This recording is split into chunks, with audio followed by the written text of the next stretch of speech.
제 작업은 일단은 뭐 크게 쉽게 생각하면은 분단 사회, 분단이라고 하는 사회에서 살아가는 사람들은 어떤 삶의 양태를 갖고 있나 그런 것들을 제가 수집을 하고 다시 보여드리는 그런 작업이라고 할 수 있을 것 같습니다. 이제 분단 체제 내지는 분단 사회라는 거는 60년 정도를 우리 한국 사회를 지배했던 하나의 그것도 이데올로기라고 할 수 있을 텐데요.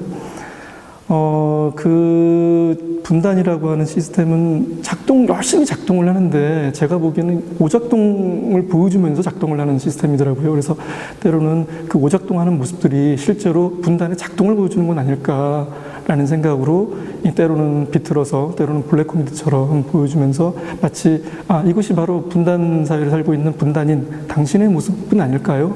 그런 질문을 던지는 작업입니다. 사진이라는 매체는 사실 오늘날에는 누구나 카메라를 갖고 있는, 옛날에는 카메라라고 하는 것이 굉장한 귀중품이었는데 오늘날은 전혀 그렇지 않잖아요. 누구나 카메라를 갖고 다니고 그만큼 쉬운 매체라는 생각이 듭니다. 저 역시도 사실은 사진을 처음에 굉장히 쉬운 매체다. 나도 전문적인 교육을 받지 않았지만 할 수 있지 않을까. 그리고 나는 날마다 사진을 보고 있고 그게 사진의 첫 번째 매력이라고 생각했어요. 근데 사진을 계속 하면서 점차 드는 생각들은 사진이 쉽지만은 않구나. 거기서 사실은 또 어떤 하나의 매력을 느꼈고요. 사진이 객관적이고 사실을 말하는 것 같은 그런 착각을 심어주기도 하지만 사실은 전혀 그렇지 않다는 데서 굉장히 매력을 느꼈습니다. 우리가 사회를 바라볼 때도 우리 사회는 이렇게 작동해 라고 생각하지만 그 이면에는 사실은 굉장히 다른 방식의 작동들이 있더라고요. 그 작동들을 때로는 매체에서 이제 기자 생활을 하면서도 여러 번 봤고 그런 것들을 개인적인 작업으로 풀어내고 싶은 생각이 있어서 사진을 좀 더 공부하게 됐습니다. 사진을 처음 공부할 때는 다큐멘터리 작업이라는 것이 한 사회의 어떤 이면이랄지 이런 것들을 약간은 좀 교훈적으로 계몽하듯이 제가 이제 알았던 것을 가르쳐주는 식으로 이제 작업을 하는 거라고 생각을 했어요. 다른 분들의 작업들을 보고 또 제가 그런 작업을 하다 보니까 어떤 벽에 부딪힌다는 생각이 들었어요. 사실은 나도 잘 알지 못하면서 무언가를 아는 척 하고 있는 건 아닐까. 그러다 보니까 오히려 내가 작가로서 보여줘야 되는 것은 내가 알고 있는 혹시라도 안다고 생각하는 그런 것들을 보여주는 것이라기보다는 제가 궁금해하고 있는 것들. 그래서 작업이 하나의 해답으로서의 작업이 아니라 질문으로서의 작업으로 기능해야 되는 것 아닐까. 그래서 분단 사회에 당신은 어떤 모습입니까? 아니면 분단이라고 하는 것이 이렇게 작동하는 것에 대해서 알고 계셨나요? 근데 이것은 왜 우리에게 때로는 우스꽝스럽고 때로는 너무나 처연한 이런 장면들을 보여주는 걸까요? 그런 질문을 던지는 작업입니다.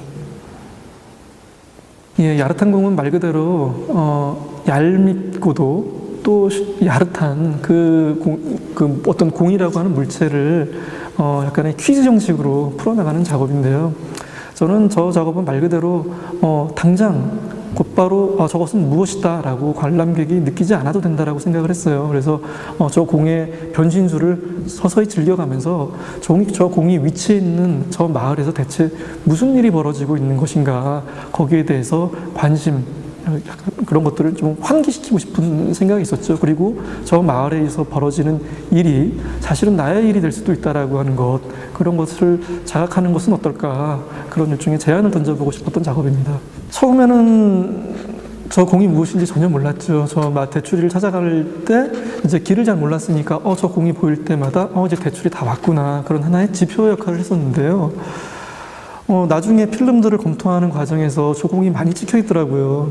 그래서 그 중에 몇 장을 프린트를 해서 마을 이렇게 노인정에 가지고 갔었죠. 그래서 어르신들 저 공이 대체 무엇입니까? 궁금합니다. 이렇게 물어봤더니 어르신들이 저건 물탱크야.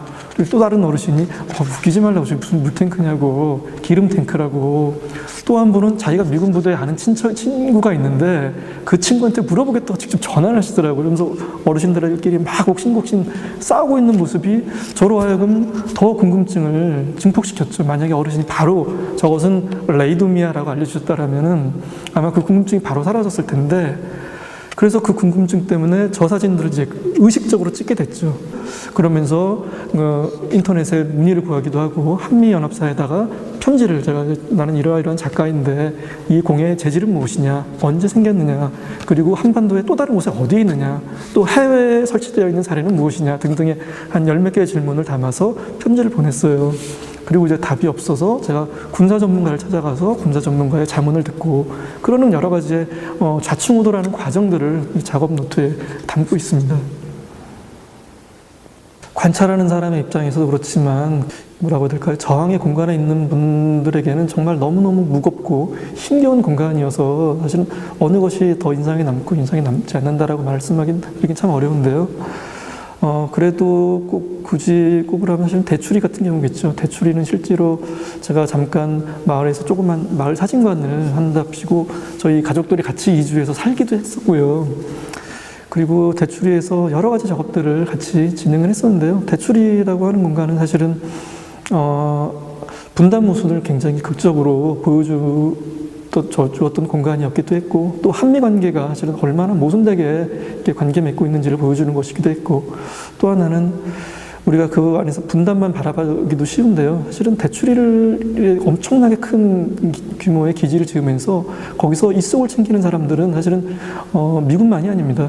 그 미군 기지 엄청난 규모의 100년이 가는 미군 기지를 짓겠다고 하는데 그 기지를 짓기 위해서 만들어진 건설 컨소시엄, 이것이 사실은 그들에게 엄청난 그 부를 다시 안겨주는 것이었거든요. 또 제가 갔던 사실 다른 공간들도 마찬가지입니다. 그러니까 강정마을 역시도 강정마을에 해군기지를 짓는 해군에게 뭔가를 만들어주는 것이긴 하지만 거기에는 또 삼성물산과 대림건설이라고 하는 그 기지가 만들어짐으로 인해서 엄청난 이익을 갖는 그런 또 기업들이 있었거든요. 그러니까 사실은 분단모순이라고 하는 것은 하나의 군사적인 힘, 이것들이 작동하는 공간이기도 하지만 사실은 자본의 힘이 그 밑에서 깔려있는 그런 곳이라는 생각도 들거든요. 그런 측면에서는 대추리가 그 여러 가지 모순들을, 또 하나는 그러한 굉장히 무도한 폭력들을 우리 사회가 어떻게 용인해주고 승인해주는지 그런 것들 역시도 잘 보여주는 공간이었다는 생각이 들어요.